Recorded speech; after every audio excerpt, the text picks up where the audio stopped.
Harsh talk aside, US Secretary of State Hillary Clinton has made conciliatory soundings to Iran.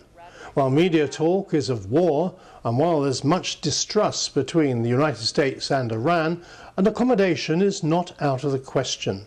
In Agenda Today, we explore the prospects for negotiations.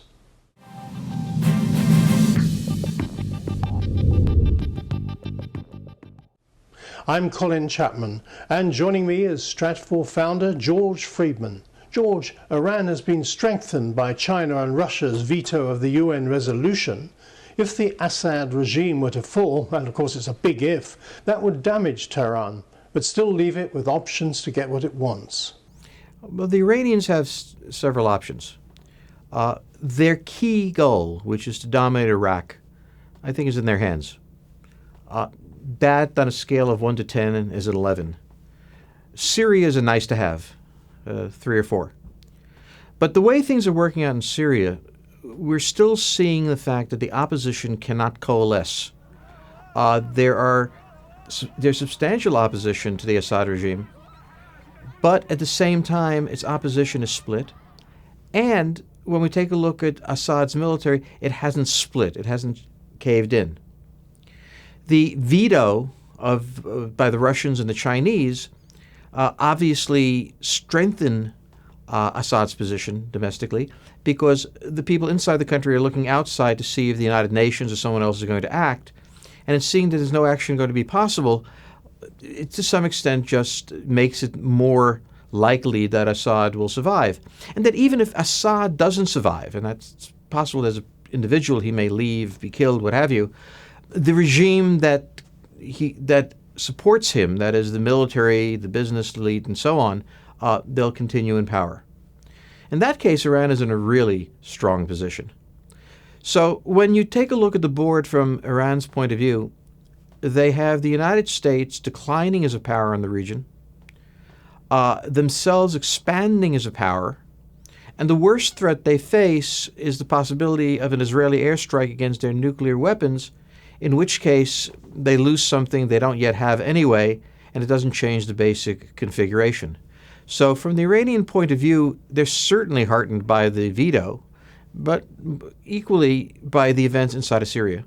And then there's what Secretary of State Clinton has been saying. The hard talk aside, she's also been conciliatory, talking up a better future for the Iranian people.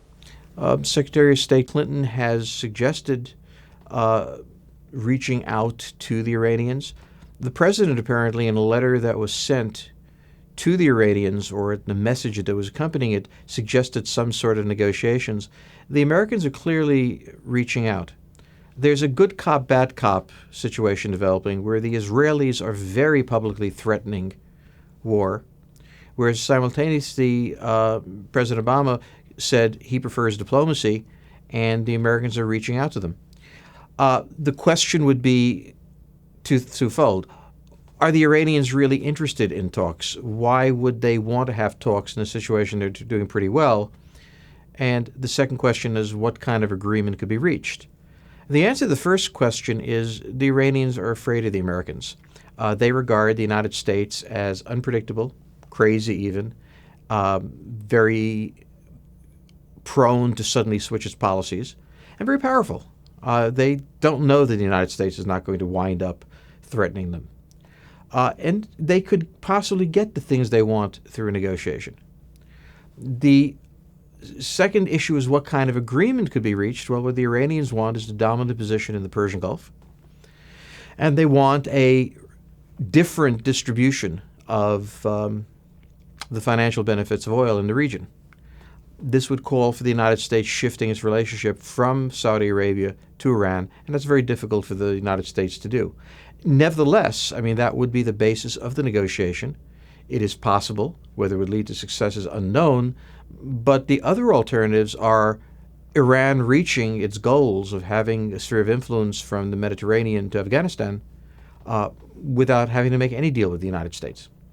So then, what could the United States put on the table if, say, the Iranians abandoned their nuclear weapons program? Well, I'm not sure the nuclear weapons development is going to be the issue to negotiate. I think from the Iranian point of view, that is the lever to get them negotiations and the thing they might bargain away. Remember, they don't have a nuclear weapon yet, and they may, but then again, they may not. I don't think it's about the nuclear weapons that the negotiation is about. It's just how much influence and control Iran is going to have to the West and to the South in the Persian Gulf. Well, to put the question another way, what sphere of influence could the US accept? And then there's the difference between the Obama administration and a Republican one. I don't think there'd be very much difference. There's been a great consistency between Obama's foreign policy and Bush's. Personalities really don't matter here, I think. But what I would really argue is it's not a question of what we would concede to them, it's what they're taking anyway. The sphere of influence that they're developing is all along the northern border of Saudi Arabia. That already is putting pressure, threatening Saudi Arabia. And so the issue here is not what are we willing to give them, it's how do we manage what they've already taken and what more they're likely to take. And Syria is really a perfect example. The assumption the United States has made for the past year is that at a certain point Assad would fall. Well, in the past year, he hasn't fallen.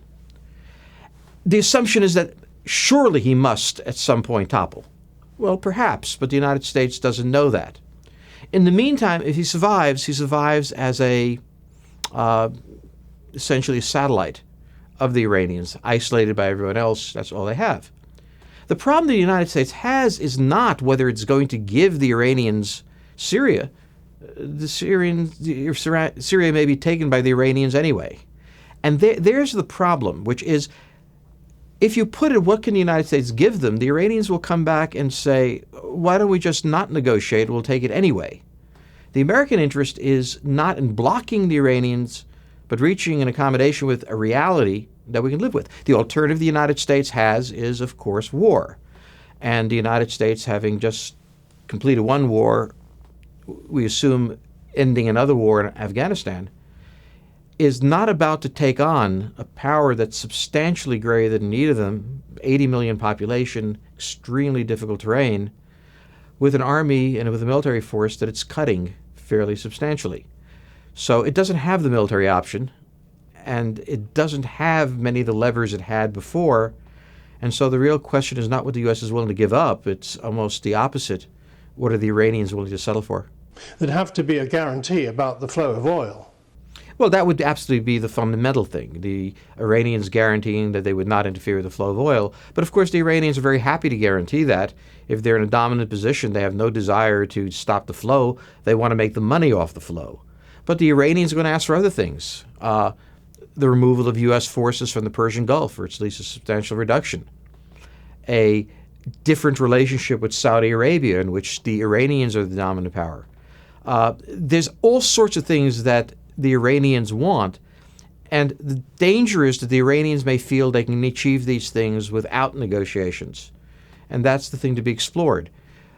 In the meantime, the military card is there, and they do think we're unpredictable, but at the same time, are they afraid of war with the United States?